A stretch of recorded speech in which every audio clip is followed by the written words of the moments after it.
कभी सोचा है कि जब किसी के विश्वास की सबसे बड़ी परीक्षा होती है तो क्या होता है? कभी-कभी इन गहरे सवालों के जवाब हमें पुरानी कहानियों में मिलते हैं। आज हम एक ऐसी ही कहानी के जरिए कर्म और धर्म के उस रहस्य को समझने की कोशिश करेंगे, जो शायद हमें अपनी जिंदगी के बारे में भी कुछ नया सिखा दे। ये सवाल कोई नया नहीं है। कहते हैं, एक बार खुद देवी पार्वती ने भगवान शिव से यही पूछा था। और इसी सवाल के जवाब में एक ऐसी कहानी सामने आई जो सदियों से हमें रास्ता दिखा रही है। तो चलिए उस कहानी की दुनिया में चलते हैं। तो इस गहरे सवाल का जवाब देने के लिए भगवान शिव ने एक कहानी सुनाई, एक ऐसे राजा की कहानी जिसके यकीन और धर्म को इस तरह परखा गया जिसकी कोई कल्पना भी नहीं कर सकता था। एक राज्य था मध्य देश और वहां के राजा थे नंदन।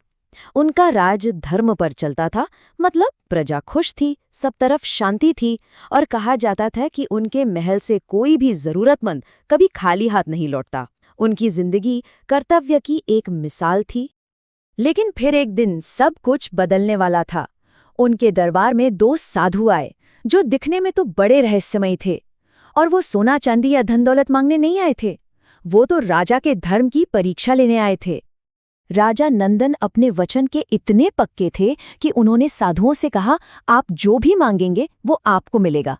लेकिन साधुओं ने कहा, राजन, अपनी इच्छा बताने से पहले हमें एक पक्का वचन चाहिए। और फिर उन्होंने जो मांगा उसे सुनकर पूरा दरबार सन्न रह गया। सोचिए, एक पल में राजा के सामने उसकी पूरी जिंदगी, उसका पूरा साम्राज्य दांव पर लग गया था। राजा ने एक पल भी नहीं सोचा। अपने वचन को निभाने के लिए उन्होंने अपना मुकुट उतारा और उन साधुओं को सौंप दिया। लेकिन परीक्षा अभी खत्म नहीं हुई थी। साधुओं का आदेश था कि राजा और उनका परिवार सिर्फ पहने हुए कपड़ों में ही राज्य छोड़कर चले जाएं।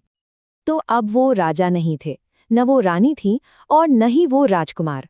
महलों की जिंदगी छोड़कर वे एक सराय में नौकरों की तरह काम कर रहे थे, बस किसी तरह अपना गुजारा करने के लिए। और फिर मानो किस्मत ने एक साथ सारे कहर बरपा दिए हों। पहले तो रानी को धोखे से एक व्यापारी को बेच दिया गया। फिर नदी पार करते समय पूरा परिवार बिछड़ गया। बड़े बेटे को एक शेर उठा ले गया और छोटा बेटा राजा के साथ ही नदी की तेज धार में बह गया। एक ही दिन में सब खत्म। एक हंसता खेलता परिवार पूरी तरह बिखर गया। ऐसा लग रहा था कि सब कुछ खत्म हो गया है, लेकिन शायद नियति ने कुछ और ही सोच रखा था। कहानी अभी बाकी थी और हर किसी के लिए एक नया अनजाना रास्ता तैयार हो रहा था। अगले 10 साल, एक लंबा वक्त। इन 10 सालों में देखिए किस्मत ने क्या खेल दिखाया। राजा बहकर एक दूसरे राज्य पहुंचे और वहां के शासक बन गए। रानी ने अपनी सूझबूझ से उस व्यापारी को मना लिया कि वो उन्हें बहन की तरह सम्मान दे। और दोनों बेटे, उन्हें भी अलग अलग दयालु लोगों ने बचाया और पाला पोसा। वो सब जिंदा थे, लेकिन एक दूसरे से पूरी तरह अनजान। अब 10 साल बीत चुके हैं और यहाँ किस्मत एक बहुत ही दिलचस्प मोड़ लेती है। वो दोनों भाई अब नौजवान हो चुके थे और जानते हैं वो कहाँ पहुंचे? उसी सेना में जिसके राजा कोई और नहीं, उनके अपने पिता थे। पर अफसोस, तीनों में से किसी को भी ये बात पता नहीं थी। और फिर वो रात आई जब किस्मत के सारे बिखरे हुए धागे जुड़ने वाले थे। हुआ ये कि एक व्यापारी रानी को लेकर उसी राज्य में पहुंचा। इत्तेफाक देखिए, दोनों भाइयों को उसी के सामान की रखवाली पर लगा दिया गया। रात बिताने के लिए उन्होंने एक दूसरे को अपनी कहानी सुनाई और उनके होश उड़ गए जब उन्हें पता चला कि वो सगे भाई हैं। और पास ही छिपी उनकी माँ रानी श्रद्धा ने ये सब कुछ सुन लिया। अगले दिन रानी ने बड़ी चतुराई से दरबार में एक ऐसा माहौल बनाया कि दोनों भाइयों को अपनी कहानी खुद राजा के सामने सुनानी पड़ी।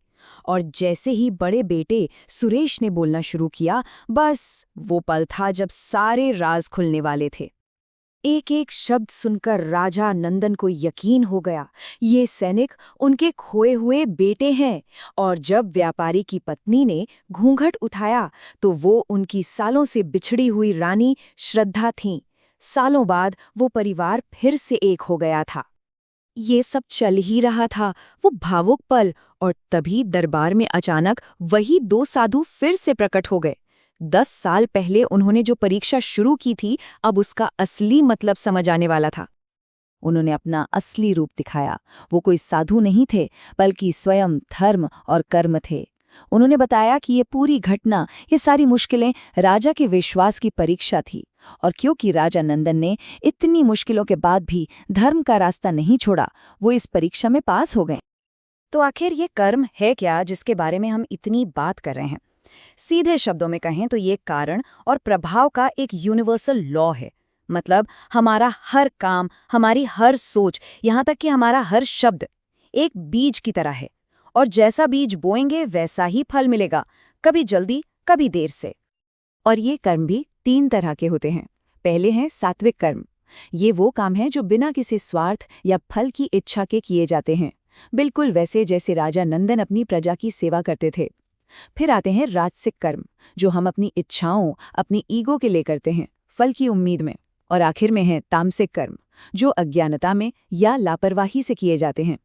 हम किस तरह के कर्म चुनते हैं, हमारी नियति भी वैसी ही बनती है। तो राजा नंदन की इस पूरी कहानी से हमें क्या सीखने को मिलता है? सबसे बड़ी बात तो ये है कि हमारे धर्म की असली परीक्षा अच्छे वक्त में नहीं, बल्कि मुश्किल वक्त में होती है। और ये कि हमारे कर्मों का फल मिलने में वक्त लग सकता है, लेकिन मिलता जरूर है। हमारी किस्मत असल में हमारे पुराने कर्मों और आज के फैसलों से ही बनती है।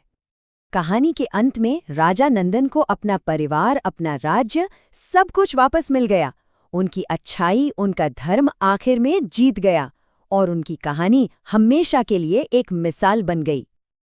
और ये कहानी हमें एक बहुत जरूरी सवाल के साथ छोड़ जाती है। अगर हमारा हर काम भविष्य के लिए बोया गया एक बीज है, तो सोचिए आज हम जो बीज बो रहे हैं उससे कैसी फसल उगेगी। इस पर विचार जरूर कीजिएगा।